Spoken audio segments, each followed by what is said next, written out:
예, 계속 하겠습니다.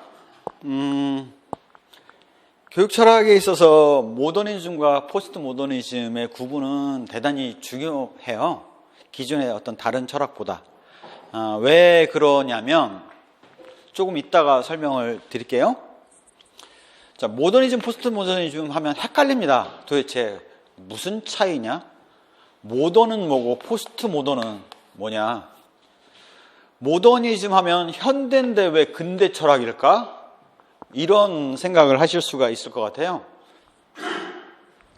데카르트, 칸트, 흉 같은 철학자들이 나와서 자기네들의 철학을 얘기를 하면서 자신들과 기존의 아리스토텔레스, 플라톤과 같은 고대 철학자들과의 구분을 위해서 자기네를 모던 철학이라고 얘기를 했어요.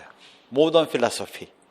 그래서 모더니즘 하면 근대 철학을 얘기를 합니다.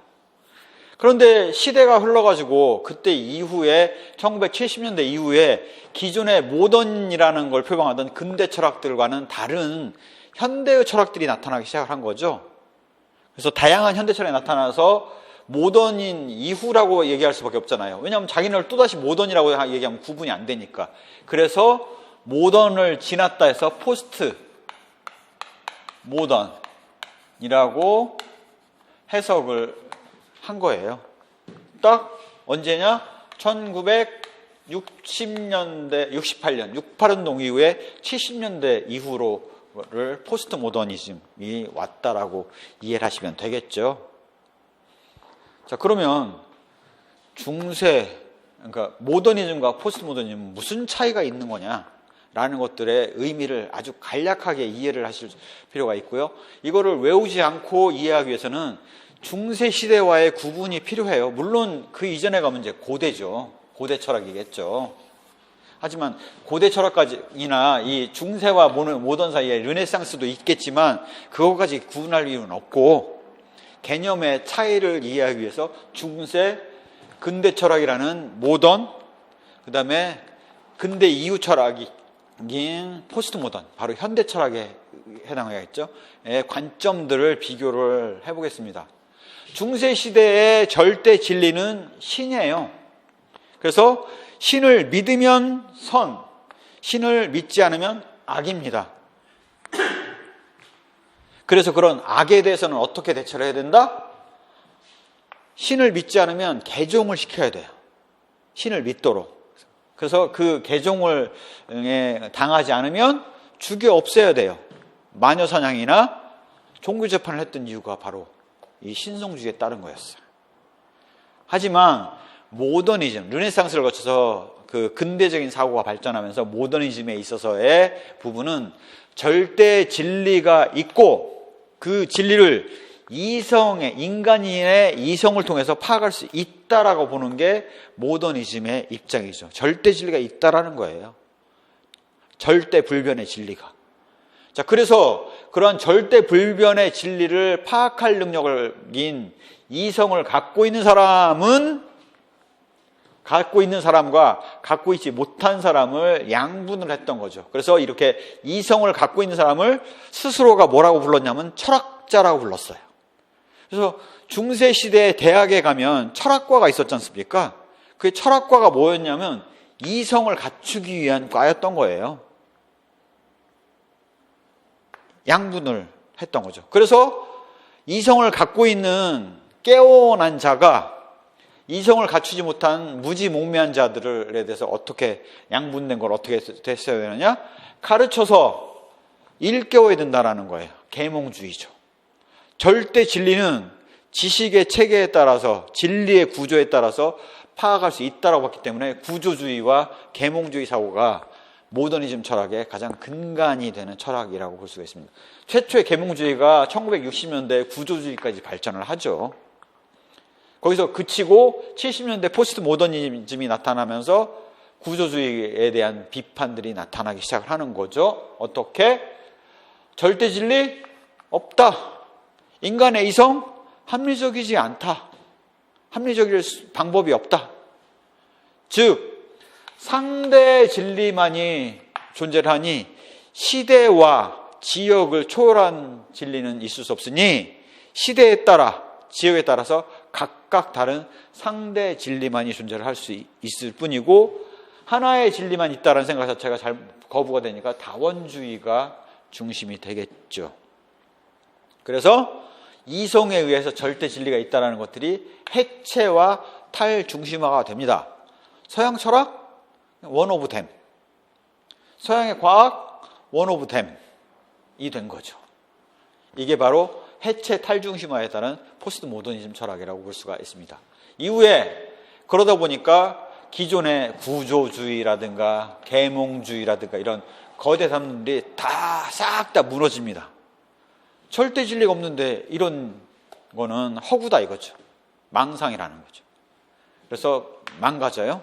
자, 이게 교육에 어떤 영향을 줬느냐라는 것들을 우리가 교육 과정에서 객관주의, 교사학습법에서 객관주의와 구성주의를 얘기하면서 이미 설명을 했었어요. 그러다 보니까 모더니즘과 포스트 모더니즘은 교육에 있어서는 어떻게 나타나냐면, 모더니즘은 객관주의로, 포스트 모더니즘은 구성주의로 나타난 겁니다. 모더니즘은 객관주의에 따라서 강의법 중심의 수업이 이루어지는 거고요. 강의법, 문답법, 토의법, 문제해결학습, 프로젝트학습, 발견학습, 탐구수업과 같은 수업들이 이루어지는 거고요. 구성주의에서는 주로 협동학습, 학습의 수업들이 이루어지죠. 객관주의 교수이론은 강의법에 따라서 평가가 객관주의 시험, 객관식 시험, 지식의 암기 여부에 대한 시험이 중심이 되고요. 협동학습이 중심이 되면서 여기서는 수행평가가 중심이 되죠. 여기에서 평가는 규준지향평가, 준거지향평가 같은 평가가 되겠고요. 수행평가가 중심이 된다라고 말씀을 드릴 수가 있죠. 이렇게 나뉘기 때문에 모더니즘과 포스트 모던, 바로 근대 철학과 포스트 모더니즘을 구분하는 것들은 의미를 갖는 겁니다. 진리관, 절대 보편적 진리가 존재하고 이성을 통해서 파악할 수 있다. 포스트 모던은 절대 보편적인 진리는 없다. 시대별, 지역별로 각각의 진리가 달라서 상대 진리만이 존재한다. 사회에 대한 입장이 달라지죠. 객관화를 통해서 객관적인 진리를 파악해내자. 개인 소집단마다 국지적인 진리, 상대 진리를 추구를 하자. 절대 진리가 어딨냐. 인간관, 절대 이성을 가지고 진리를 파악할 수 있다. 인간은 사람마다 흥미, 관심 다르고 환경과 상호화적 작용을 통해서 상대 진리를 자신에게 맞게 수용하는 것이다. 재구성을 한다는 거죠. 라고 보는 거죠. 지식관, 보편적인 객관적인 지식이, 보편적인 진리가 있으니 그거를 전달하는 게 보편적 객관적인 지식이 되겠고, 교육관에 있어서의 포스트 모던은 그런 거 없다. 사람마다 자신에게 맞는 지식이 있으니 현실성, 가치지향성, 역사성을 인정을 해서 사람마다 관심이 다르니 거기에 걸맞게 제시를 하면 거기에서 받아들일 거는 자신에 맞는 것은 받아들이는 것이다 라는 주관성, 상대성, 변화 가능성을 두는 거죠. 경험이 달라지면 변화하는 겁니다. 지식도. 그렇게 보는 게 모더니즘과 포스트 모더니즘의 관점 차이라는 사실들을 우리가 알 수 있죠. 객관주의, 강의법, 준거지향평가, 규준지향평가와 같은 객관주의 평가. 구성주의, 포스트 모더니즘은 구성주의, 협동학습, 수행평가의 형태로 이행해 온다는 사실들을 우리가 알 수가 있는 거죠. 그래서 이렇게 영향을 주기 때문에 모더니즘과 포스트 모더니즘의 구분은 필요한 거죠. 포스트 모더니즘에 대해서의 갖는 철학들은 이미 설명을 드렸는데요. 그러다 보니까 배경은 20세기 후반의 생활 양식의 변화를 설명을 하고자 하는 거예요. 딱 1970년대입니다. 엄밀하게 얘기하면 68운동이 나타났고 그게 포스트 모더니즘의 촉발을 시켰다라고 얘기를 해요. 로티, 리오타르, 푸코 같은 사람들이 됐죠. 객관주의에서 상대주의, 절대진리에서 상대진리로. 영교육과정, 구성주의 학습, 영상 매체 중심의 교과서, 통합교육과정, 능동적 주체적 학습자, 평가관이 변화되는 거죠. 구성주의로 바뀐 거예요. 지식은 지식이 구성된 사회적 맥락에 관심을 가질 수밖에 없죠. 사회적 맥락이 달라지면 지식이 달라지는 거죠. 의의는 일상생활의 지식을 학교 교육에 반영하고자 하는 거죠. 동떨어진 과학만을 배우는 게 아니라. 문제점은 그래서 대안이 뭔데? 사람마다 어떻게 걸맞는 지식을 가르치냐고에 대해서 답이 없는 거죠. 수많은 철학 체계들을 인정을 다 하다 보니 체계적인 연구를 할 수가 없는 게 한계입니다. 그래서 포스트 모더니즘은 반정초주의, 앵커가 없다는 거예요. 어디에다 그러면 닷을 세우고 있었냐? 이성에다가 이 닷을 꽂고 있었는데 그 닷이 없다는 거예요. 반정초, 반앵커. 다원주의. 꼽을 자리가 없고 꼽을 자리가 여러 군데예요. 수많은 데가 있어요. 다원주의. 그래서 관심이 소소사 중심으로 옮겨왔는데 여성, 성차별, 인종문제와 같은 소소사를 지향을 했어요. 현실 실천 이론. 결국 머릿속으로만 아는 것들은 아무 의미가 없고 그걸 어떻게 실천할 것인가가 가장 중요한 문제란 얘기를 제시를 하고 있는 거죠. 민주주의 사회의 다양한 관점과 신념을 존중할 수밖에 없습니다. 진리는 우연성과 통약 불가능성을 얘기를 하는데요. 우연성이라는 건 상대적으로인 면들을 강조하는 것이고 그 진리 자체가 고정되어 있던 게 변한단 말이에요. 예를 들자면 이렇게 생각해 보시면 될 것 같아요. 뉴턴의 만유인력이 우주의 운동을 설명하는 진리였었어요. 아인슈타인의 상대성 이론이 들어오면서 뉴턴의 이론이 거짓임이 밝혀졌죠. 그러면 아인슈타인의 일반 상대성 이론이 진리일까요? 아인슈타인의 일반 상대성 이론보다 더 많은 걸 설명할 수 있는 이론이 나온다면 아인슈타인의 일반 상대성 이론도 거짓이 됩니다. 바로 상대적성과 지식이 변화된 거죠. 통약 불가능성, 비교가 불가능하다는 얘기인데 용어가 어려워요. 이렇게 생각들을 하세요. 그래? 뉴턴의 물질운동의 법칙, 만유인력의 법칙과의 질량의 개념이 본질이니 아인슈타인의 질량 개념과 비교해보면 되는 거 아니야? 라고 쉽게 생각을 하시는데 아인슈타인은 질량이라는 개념이 없어요. 시간과 공간이 분리되어 있지 않고 시공이라는 개념이 존재를 해요. 그러니 개념이 없다 보니 비교가 불가능한 거죠.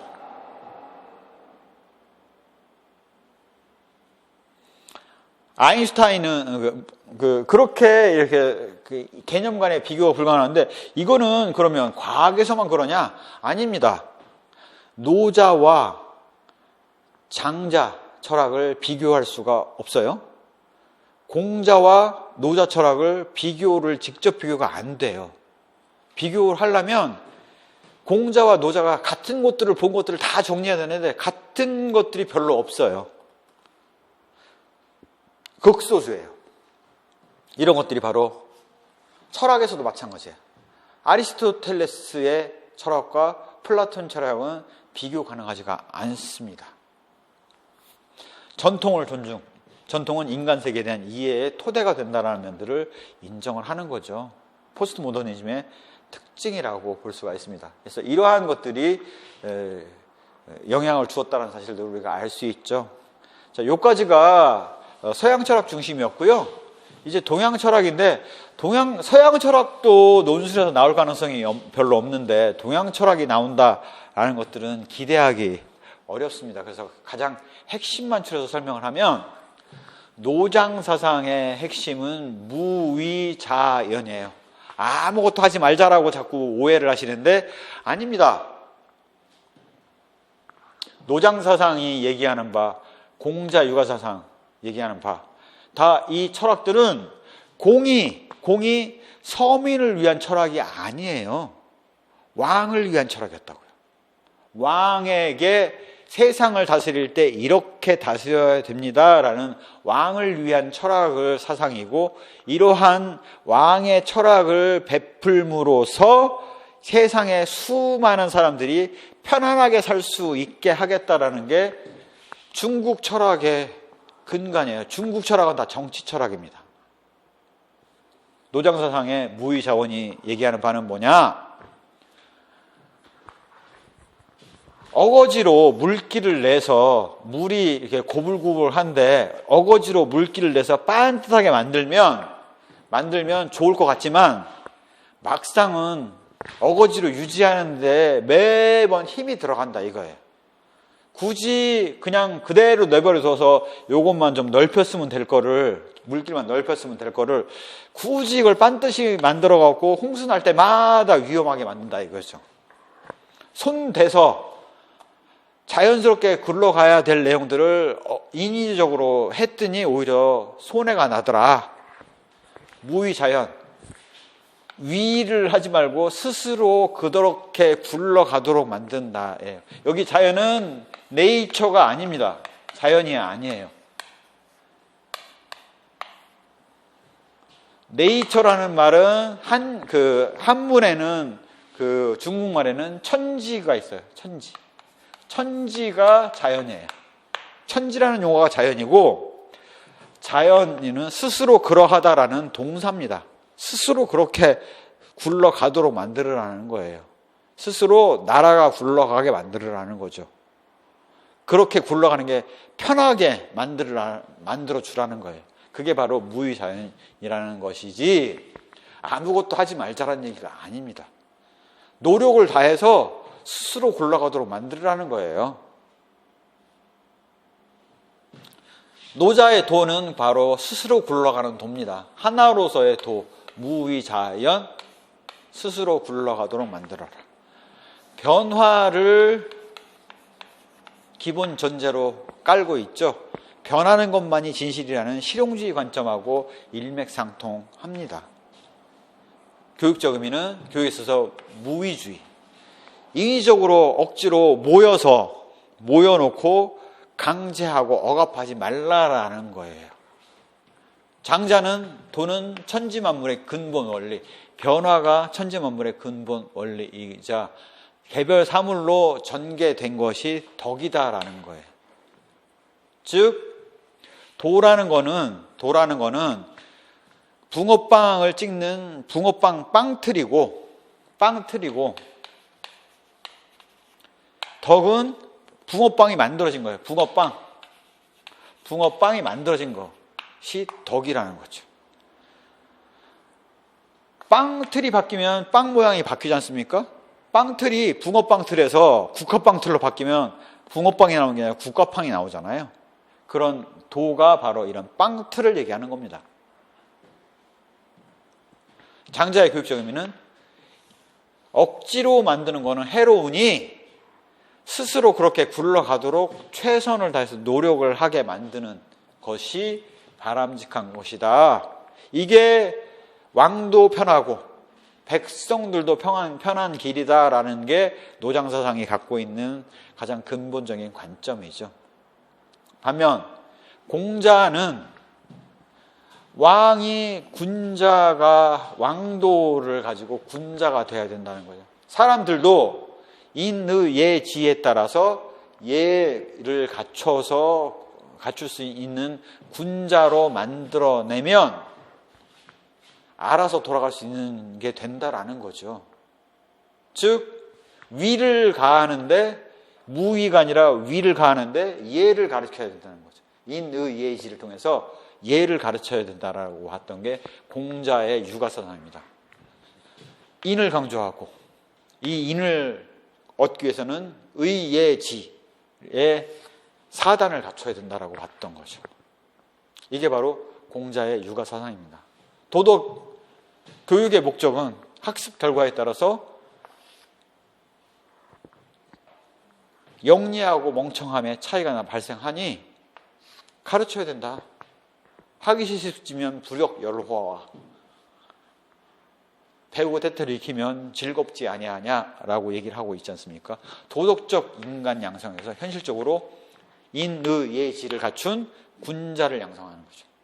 궁극의 단계가 도덕적 인간이고 현실적으로 이렇게 도덕적 인간을 모두를 다 만들 수 없으니 적어도 최소한의 인의예지를 갖춘 인간 군자를 만들자 이거죠. 어떻게? 시서예악을 통해서 공문사과를 가르쳐서 였죠. 그 중에서 왕한테 아무것도 하지 말라고 그러니 노장사상은 왕도의 철학으로서 적용되지 않았죠. 공자의 육아사상이 받아들여졌냐? 아닙니다. 공자가 천하를 주유했죠. 공자의 사상은 왕의 권한을 옥죄는 부분이 있기 때문에 어느 왕도 채택하지 않았어요. 희한하죠. 그래서 공자의 사상은 왕의 철학으로 적용되지 못했고 그 왕의 철학으로서 받아들인 게 조선시대입니다. 유교를 나라를 다스리는 근본으로 삼았던 게 조선시대였죠. 그래서 춘추전국시대 원시유교. 그래서 원시유교라면 공자 가라사대였고 공자가 이런 얘기를 했다, 이런 얘기를 했다라는 것들을 지은 책만 있죠. 공자의 말씀들로만 있어요. 그래서 종교 형태로 자리 잡지 못했어요. 철학자의 말씀만 내려왔던 거죠. 공맹, 순자까지. 한당에 가면 이러한 말씀들을 검토하는 훈구학, 경전의 의미, 바로 공자의 말씀의 의미를 해석하는 훈구학으로 발전을 했고요. 이게 주작으로 들어옵니다. 즉 한당을 거치면서 공자 철학의 핵심인 중용 철학이 자리를 잡게 되죠. 그래서 그러한 것들을 기반으로 철학적인 이해가 확장이 되면서 주자가 해석을 하는 게 성리학, 주자학이라고 하는 것이고 이론 철학으로서 자리 잡았고 이게 조선시대의 그 철학의 근간이 됐죠. 왕이 나라를 다스리는 지침이 되었던 거죠. 청을 거치면서 양명학, 바로 실천이 중요하다는 거죠. 머릿속으로 돌아가는 거는 의미가 없고 실제 어떻게 할 거냐, 실사구실 어떻게 할 거냐가 바로 양명학의 관점이었습니다. 그 다음에 고증학이, 즉 청나라에 와서는 고증학이 돼서 기존의 문헌들의 내용들을 따져보는 것들로 바뀐 것이 고증학으로 흘러온 것이다라고 말씀드릴 수가 있습니다. 그래서 이게 바로 동양 철학의 가장 근간을 말씀을 드린 거죠. 이제 현대 철학의 교육 주제로서의 의미를 한번 생각해 볼 필요가 있는 것 같아요. 그래서 그냥 현대 철학에서 관심을 갖고 있는 영역은 자유주의, 공동체주의에 관심을 갖고 있고요. 현재 도덕교육이 부족한데 도덕교육에 대해서 어떻게 할 것이냐, 그 다음에 공교육과 민주사회에서 시민교육을 어떻게 나갈 것이냐, 근대성, 합법성, 교육의 실천으로서, 실천적인 교육으로서 어떻게 나갈 것인가에 대한 주제를 다루고 있습니다. 그런 정도만 이해를 해두시면 되죠. 그래서 여기까지가 교육 철학의 의미들이라고 말씀드릴 수가 있겠고요. 이제 그 교육 철학을 통해서 여러 선생님들이 한번 생각해 보셔야 될 거는 이런 거죠. 교육 철학에 근거해서 교육 현실을 비판하고 교사학습 이론에 입각해서 대안을 제시하는 논술이 나온다면 어떤 식으로 답변을 하겠냐 이거죠. 교육 심리학에 근거해서 교육 현실을 비판하고 교수 이론에 입각해서 대안을 제시하는 논술이 나온다면 어떻게 답변하겠냐? 라는 것들을 준비해 가셔야 됩니다. 특히 이렇게 각각의 지금 연관관계를 중심으로 제가 설명을 많이 드렸는데 그런 연관관계들을 이어서 정리를 하심으로 인해서 어떠한 대안이 나와도 정리해서 발표하실 수 있는 것들을 얘기를 하시면 될 것 같아요. 자, 이제 교육사로 들어가서 교육사 전체를 얘기하는 것들은 의미가 없습니다. 교육사를 봐야 되는 가장 근본적인 이유는 뭐냐? 라고 얘기를 했을 때 이렇게 말씀드릴 수 있을 것 같아요. 과거의 교육이 전인적 교육을 추구를 했고 지배계급을 위한 교육을 했고 제도교육, 바로 학교 교육을 중심으로 교육이 이루어져 왔었다라는 거죠. 과거 그리스, 로마가 전인적 교육. 왜? 정치 지도자를 양성하기 위한 게 목적이었기 때문에 그렇죠. 지배계급의 교육이다. 그리스의 시민은 귀족계급입니다. 지금 중세로 따지면 귀족에 해당되는 거예요. 전체 인구의 상위 4분의 1에 속하는 귀족계급이라고요. 나머지가 다 노예라고요. 로마 시대도 로마 시민은 전체적으로 귀족이에요. 세금을 안 냈어요. 대신 전쟁이 발발할 때는 로마 시민들이 앞장서서 전투에 나가서 피를 바쳤죠. 그래서 혈세라고 얘기를 합니다. 피를 냈기 때문에 그래요. 나머지 속주에서는 수확물의 10분의 1을 걷어갖고 냈죠. 그래서 11조라고 얘기를 하죠. 10분의 1을 수확물로 냈었다라는 거죠. 그게 바로 로마 시대의 흐름이에요. 지배계급을 위한 교육이었다고요. 로마 시민을 위한 교육, 그리스 시민을 위한 교육은 지배계급을 위한 교육이었다라는 것들을 우리가 알 수 있습니다. 어디서 교육을 했나요? 학교에 모여서 교육을 했죠. 제도교육의 흐름을 가져왔었어요. 이게 중세를 거쳐서 근대를 거쳐서 현대에 와서 현재 교육이 어떻게 바뀌었느냐? 전문 지식을 가르치는 교육으로 탈바꿈을 해왔고 전 국민을 대상으로 하는 교육으로 탈바꿈을 해왔어요. 물론 출발은 영국의 산업혁명에 뒤진 독일이 영국의 산업혁명을 따라잡기 위해서는 교육을 통해서 인간에게 투자를 할 수밖에 없겠다라고 생각을 하고 전 국민에 대한 초등교육을 의무교육화한 것에서부터 출발을 했지만 이제 어느 나라하고는 다 전 국민을 대상으로 한 의무교육을 하고 있는 것이 근간이라고 볼 수가 있습니다. 과거의 교육이 제도권의 교육만 있었다면 이제는 비제도 교육도 흔하게 발생하는 교육이죠. 그래서 과거의 교육이 현대에서는 전문 지식을 전 국민을 대상으로 제도 교육이든 바로 학교 교육이든 비학교 교육이든 비제도 교육에까지 이르는 교육을 하고 있는 것이 현실이다라는 사실들을 우리가 역사적인 흐름을 통해서 알 수 있죠. 그러한 흐름이 그러면 이러한 것들을 통해서 우리가 유추해 볼 수 있는 건 과연 앞으로의 교육은 어디로 가야 될 것이냐 라는 거죠. 앞으로의 ICT가 도입이 되는데 ICT가 발전을 인터넷, 커뮤니케이션,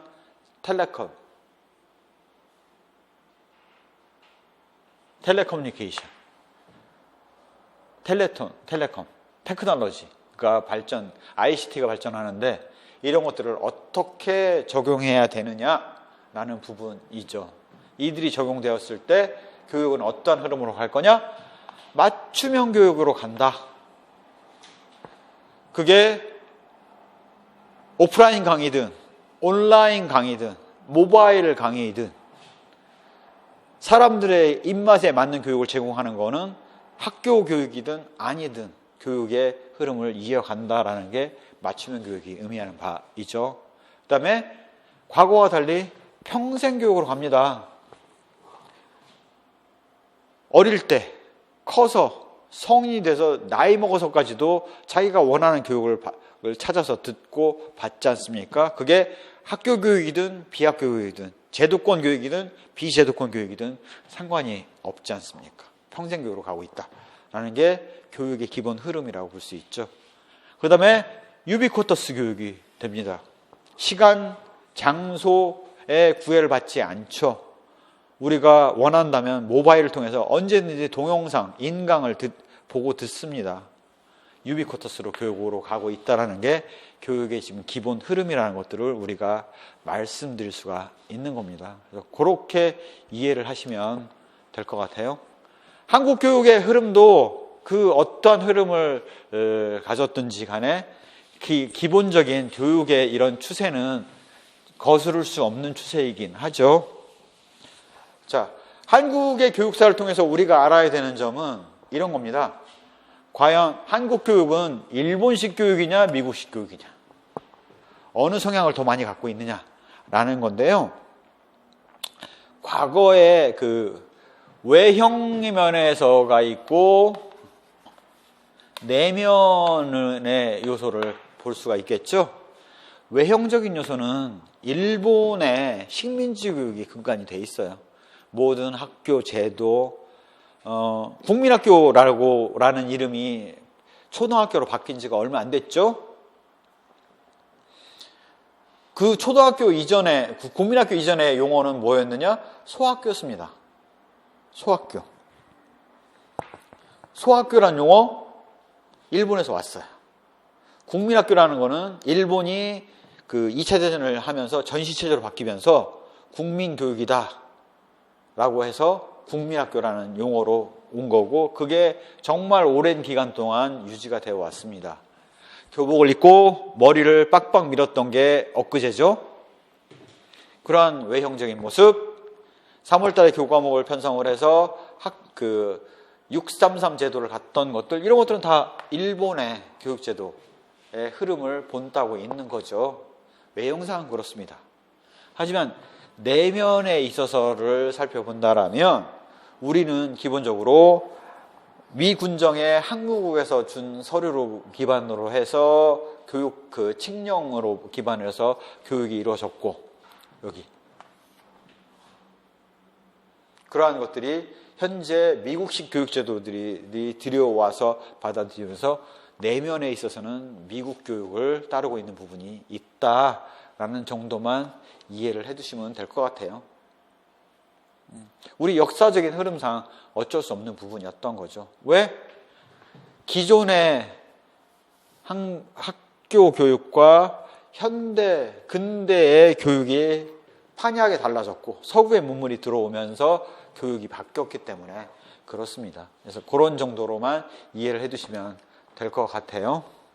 자, 이제 여러 선생님들 입장에서 예상하지 못했던 문제가 나오면 어떡할 거냐라는 게 가장 큰 문제입니다. 최근의 추세가 한 문제 정도는 기존의 이런 다루지 못할 지역적인 문제가 하나씩 일부러 나와요. 왜 그렇게 됐느냐라고 생각을 해보면, 작년에 2019년에 한국교육과정평가원이 감사원 감사를 받으면서 지적을 받습니다. 규정에 따른 출제를 하지 않았다라는 지적을 받아요. 그러면 그 규정 안에는 뭐가 있을 거냐라는 것들을 우리가 유추해 볼 수 있는데요. 어떻게 유추해 볼 수 있느냐? 한국교육과정평가원의 홈페이지 보면 이런 식으로 출제하겠다는 출제 원칙들이 정해져 있습니다. 학교 현장에 필요한 지식을 중심으로 하겠다. 두 번째는 다양한 유형의 지식들을 묻겠다라는 것들을 얘기를 하고 있죠. 바꿔서 얘기하면 학교 현장에 있는 문제를 낸다 하니 학교 현장에서 발생 가능한 사례를 주고 교육학 이론에 근거해서 문제점을 진단하고 교육학 이론에 근거해서 대안을 제시하는 형태로의 그 문제가 나올 수밖에 없다라는 사실들을 알 수가 있고, 두 번째는 다양한 형식의 문제를 낸다라고 했는데 그렇지 못했던 부분이 있었거든요. 결국 단답식에 준하는 요인도 문제가 나올 거고 논리 전개를 통해서 답을 쓰는 문제도 나올 거고 라는 것들을 알 수 있습니다. 그래서 2019년, 2020년의 출제 경향을 보면 어떤 식으로 나왔느냐? 논리적인 연결고리를 쓰는 문제와 함께 한 문제 정도는 단답식의 문제가 나왔던 거죠. 바스의 지도성이라든가 학교 문화에 대해서 명칭을 쓰는 문제예요. 작년에 나왔던 문제 중에 2020년 문제에 나왔던 중에 학교 문화에 대한 얘기를 쓰는 문제였다든가 이런 것들은 거의 단답식이죠. 자, 그러면 그 단답식을 다 커버하는 교육학 시험에 대비를 할 거다라고 얘기를 하면 2000페이지를 다 외워야 됩니다. 그러면 80위 전공이고 20점이 교육학인데 이 교육학 20점을 위해서 2000페이지를 다 외우고 있을 거냐? 그건 답이 안 나온다 이거죠. 그렇게 해라라고 얘기하는 거는 쉽죠. 교육학 강사 입장에서는 그렇게 하세요. 다 나왔잖아요. 말은 쉬워요. 하지만 그거는 현실적으로 임용시험 떨어지라는 얘기하고 별로 안 다른 얘기죠. 전공이 80점인데 80점을 어떻게 소홀히 합니까? 결국 우리가 할 수 있는 거는 가능성이 높은 지식을 중심으로 하되 20점을 다 맞겠다가 아니라 17에서 18점을 맞겠다라고 생각을 하면 이렇게 단답식으로 묻는 문제를 틀리고 나머지 부분은 맞춰주면 되는 겁니다. 단답식으로 써야 되는 부분 꼭 단답식이 아니고서는 답이 안 나오는 부분도 있지만 그거는 1점짜리 문제고 나머지 요인들은 그거와 연관돼서 나와 있지만 굳이 꼭 그 단답식으로 외우지 않아도 쓸 수 있는 문제거든요. 무슨 차이냐? 당황해서 못 쓰느냐, 당황하지 않고 쓸 수 있는 부분을 쓰느냐의 차이예요. 예상하지 못한 문제가 나오면 할 수 있는 얘기는 여러분은 만점을 맞아야지만이 임용이 되는 게 아니다. 적어도 다른 사람보다 점수가 높으면 그걸로 충분하다라는 얘기를 말씀을 첫 번째로 드리죠. 여러분이 알고 있는 교육학 지식들이 수많은 지식들이 있습니다. 그 지식들을 가지고 최근 알고 있는 지식에서 쓸 수 있는 부분을 충분히 써라라는 게 답입니다. 자신이 활용할 수 있는 자원이 있어요. 뭐가 있느냐? 첫 번째는 머릿속에 있는 지식이 있습니다. 두 번째는 시험지에 사례로 주어져 있는 내용들이 있어요. 그 내용을 읽어보면 그 안에 쓸 수 있는 내용들이 많다고요. 있다고요, 분명히. 그러면 적어도 알고 있는 지식 부분, 커버할 수 있는 지식들의 부분을 써준다면 감점은 되지만 그 부분이 빵점은 아니라는 거죠. 논리전개를 맞춰서 서론, 본론, 결론의 틀을 갖추고 전체 주제와 연관시켜서 기본적으로 맞을 문제를 맞고 어쩔 수 없이 단답식으로 나와서 틀릴 수 있는 부분은 틀리고 그러면 감점은 되지만 빵점은 아니니 17, 8점을 맞는 데는 어려움이 없다. 적어도 당황하지 않으면 남들보다는 높은 점수를 받을 수 있다라는 확신을 가지시라는 겁니다. 물론 최선을 다해서 노력을 해야죠. 기존보다는 조금 더 많은 내용들을 공부를 하셔야 됩니다. 하지만 여러분이 알고 있는 지식 가지고 최선을 다해서 쓴다면 적어도 당황하지 않고 쓴다라면 최신 이론을 조합을 해서 논리적 관계를 중심으로 여러분이 알고 있는 상식을 가지고 대응을 하면 감점은 되지만 빵점은 아니다. 남들보다는 적어도 잘 볼 수 있다라는 생각을 가지고 접근하시기 바랍니다. 여기까지가 제가 드릴 수 있는 얘기인 것 같아요. 여기까지가 드릴 수 있는 최선의 얘기고요. 자, 그러면 그 다음에 전체 틀을 한번 고민을 한번 해보자는 거죠. 이제껏 배워왔는데 이제 거를 종합 정리를 해서 한 번의 틀을 보자라는 겁니다. 그래서 우리의 흐름을 전체를 다 연결을 지어보자라는 얘기를 하는 겁니다.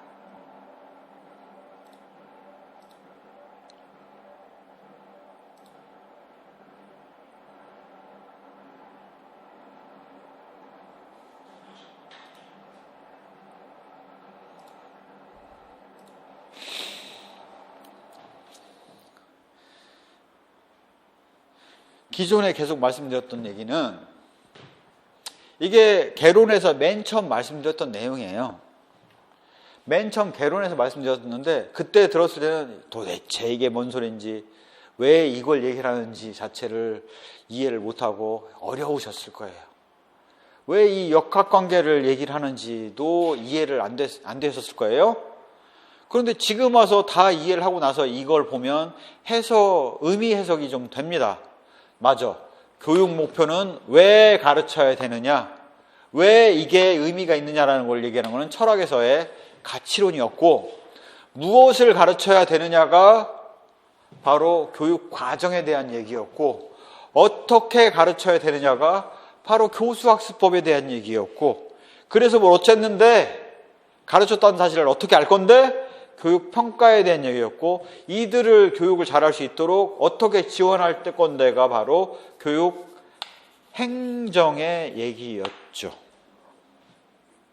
바로 철학의 관점과 과학의 관점과 주요 요소들을 보면 시험에서 나올 요소들, 딱 이런 것들을 준비해야 되는데, 주 관심사항이 개념, 특징, 관계, 방법, 의, 유용성, 그 다음에 여기다가 하나 더 더한다면 적용 방안이 되겠죠. 그런 것들을 중심으로 교육학을 준비를 하셔야 됩니다. 왜? 교육학을 접근하시는 분들은 지금 교육 철학하고 교육사를 뺀 나머지 분들은 다 사회과학적인 접근을 하고 계세요. 한 이론이 있다면 그 이론의 개념이 무엇인지, 특징이 무엇인지, 어떠한 과정을 거쳐서 얘기하는지, 그 이론의 의의가 뭔지, 무슨 가치를 갖고 있는지, 어떠한 조건하에서 성립을 하는지, 그 이론의 기여와 한계점이 뭐가 있는지, 유용함은, 장점과 단점은 뭐가 있는지라는 것들에 관심을 가질 수밖에 없고, 기출문제들을 다 살펴보면 딱 이런 것만 물어봤죠. 딱 이런 거. 거의 한두 문제 빼놓고 나머지는 다 이것만 물어봤다고요. 이거에 물어본 걸 다 중심으로 준비를 해야죠. 안 물어본 걸 뭐하러 안 물어볼 걸 뭐하러 외우고 있습니까? 안 물어볼 걸 왜 열심히 읽고 있냐고요. 심층 면접이 됐든 논술이 됐든 답변하라는 문제가 나오면 왜 가르칠 것인가? 무엇을 가르칠 것인가? 어떻게 가르칠 것인가? 가르쳤던 사실을 어떻게 알 수 있나라는 것들을 중심으로 심층 면접에서도 답변을 하시면 돼요. 자, 우리가 배웠던 분과 학문의 교육 과정, 교수 학습법, 교육 공학이 여기 들어가죠. 공학이 여기 들어갑니다. 교육 평가, 교육 행정이 우리 관심이었다면 여기 목표에 영향을 주는 것들의 1차체, 교육 목표에 영향을 주는 것들은 자아 실현이라는 목표에 대한 답을 제공해 주는 게 교육 심리입니다. 사회화의 목표에 영향을 주는 게 교육 사회학이에요. 이들 간의 균형을 유지하는 게 교육 철학이에요. 그러면 전 흐름이 다 보인다고요. 무엇을 준비할지가 다 보인다고요. 교육 목표를 만드는 1차체가 뭡니까? 교육 철학에 의해서 요구사항들 중에서 바람직한 것, 가치 있는 것을 추리는 게 바로 이게 1차체죠. 1차체를 통해서 걸러진 교육 목표들을 갖다가 어느 학교에 뿌릴 거냐라는, 초등학교에 뿌릴 거냐, 중고등학교에 뿌릴 거냐는 인지 발달 단계에 따라서 나눠서 뿌려야 되죠. 그게 바로 2차체입니다. 이렇게 전체적인 흐름을 놓고 이해를 하면 전체적인 윤곽하에서 우리가 교육학에 대해서 논술을 쓸 때 쓸 수 있는 것들이 있는 거죠. 이 안에 세부 이론들. 교육 성과인 학업 성취에 영향을 줄 수 있는 이론들을 중심으로 해서 이런 내용들을 파악을 해야 되는 거죠. 이게 제가 첫 시간에 했던 얘기고 마지막 시간에 드릴 수 있는 얘기예요. 교육학 논술은 오지선다의 객관식과 다릅니다. 물어볼 거를 중심으로, 이 연관관계를 중심으로 어떻게 적용할 것인가를 중심으로 준비를 하시면 교육학 임용시험에 대한 제대로 된 답변이 가능할 거고요. 이러한 것들을 통해서 심층 면접에서의 답변도 이 틀에 따라서 하시면 됩니다. 예를 들자면 ICT가 앞으로의 교육 방향에 어떤 영향을 미칠 것이라고 생각을 하십니까? 라고 물어봤어요. 그러면 그걸 가지고 10분을 답변을 해야 돼요. 10분을. ICT는 잘 영향을 주겠죠? 라고 얘기를 하면 30초도 안 걸리죠? 답변할 때 어떻게, 뭘 가지고 답변할 거냐? 일단 ICT는 소결론으로 얘기를 한다면 이렇게 영향을 줄 것으로 판단을 합니다. 라고 답변을 하고, 첫째, 교육 목표 측면에서는 이렇게 영향을 줄 겁니다. 교육 과정 측면에서는 이렇게 영향을 줄 겁니다. 교육 교수 학습법에 있어서는 이렇게 영향을 줄 겁니다. 교육 평가에서는 이렇게 영향을 줄 겁니다. 교육 행정에 있어서는 이렇게 영향을 줄 겁니다. 라는 형태로 얘기를 하게 되면 입체적인, 왜, 무엇을, 어떻게, 그래서 어떤 의미가 있는데 까지도 설명을 잘 할 수 있는 걸로 답변이 되죠. 그래서 항상 이렇게 무엇을, 어떻게, 왜, 그래서 뭘 어쨌는데, 그렇게 하기 위해서는 무엇이 필요한데 와 같은 내용들을 중심으로 관점을 가지고 정리를 해나가시기 바랍니다. 이렇게까지 해서 흐름을 보시면 도움이 되실 것 같고요. 궁극적으로 이제 교육학 정리가 끝나고 나면 이러한 논리 전개하는 방법에 대한 이해가 필요해요. 이렇게 논술 작성하는 방법들에 대한 이해를 기반으로 해야 되고요. 슬라이드 하나를 놓고 바로 오레오에 따라서 답변하는 것들을 연습을 하셔야 됩니다. 이제는 1, 2월 달에 공부를 하신 분들이 이러한 그 논술의 그 작성하는 방법들에 대해서는 이해를 첨삭을 통해서 하셨는데요. 이러한 것들에 대해서 이제는 안 하셨던 분들이 있다면 첨삭을 통해서 하셔야 되고요. 그 다음에 슬라이드를 놓고 묻고 답하기를 해서 소결론. 슬라이드를 놓고 묻고 답하기를 할 때는 답변할 내용이 필요하죠. 물을 내용도 필요합니다. 뭘 묻고 뭘 답변해야 되느냐? 답변할 내용은 딱 이거예요. 소결론. 그 이론을 적용했을 때 어떤 의미가 있는지, 그다음에 그 이론이 어떤 개념인지, 무엇을 요구할지에 대한 요구사항들에 대한 사항들. 요구사항은 이미 이전에 말씀드렸죠. 개념, 특성, 과정, 기여점, 한계점, 장점, 단점, 적용 방안, 이런 것들을 묻는다라고 말씀드렸잖아요. 요구사항들을 준비를 하시고 이게 어떻게 내 논리로 연결되는지를 답변을 함으로써 소결론의 한 단락 쓰기를 지금 하고 있는 거죠. 오피니언, 개념, 적용 사례, 연결 형태로 한 단락 쓰기를, 오레오 글쓰기를 연습을 하시는 겁니다. 이거에 답변할 수 있는 질문을 내고 이거로 답변을 해서 내용 파악을 하고 있으면 복습이 되시는 거예요. 그래서 복습을 하실 때는 처음에 몰랐다, 검정펜으로 줄을 그으세요. 체크를 하세요.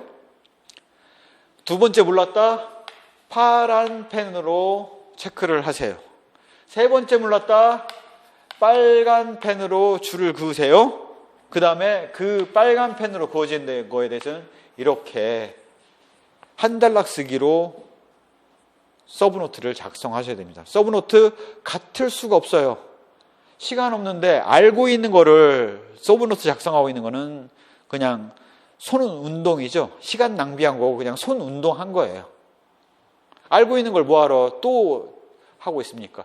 모르고 있는 것 중심으로 격파를 해나가야죠. 그래서 삼색펜을 가지고 복습을 하시면서 모르고 있는 것들은 체크를 해내십시오. 그래서 3번을 다 답변을 못했다? 물었는데 소결론, 개념, 요구사항, 연결순으로 답변을 못했다? 그거는 체크했다가 빨간 펜이 체크가 되면 서브노트를 작성을 이걸 하셔야 됩니다. 그렇게 해서 약점 위주 공략을 해나가셔야지 된다는 것들을 강조해서 말씀을 드려요. 이미 제가 지금 유튜브에 올라와 있는 그 학습 전략 설명회 자료를 통해서 그런 그 학습 방법 같은 것들은 설명을 드렸었죠. 이제 마지막에 와서 또다시 그러한 설명을 다시 한번 드리는 이유는 이제는 한번 정리를 하셨으니 반복 복습을 하실 거고 그 반복 복습할 때는 공부 방법을 효율적인 공부 방법에 따라서 접근을 하셔야지 그렇지 않고 단순히 읽고 맞고 푸는 방식으로 단순히 외우고 하면 나오지 않을 내용들을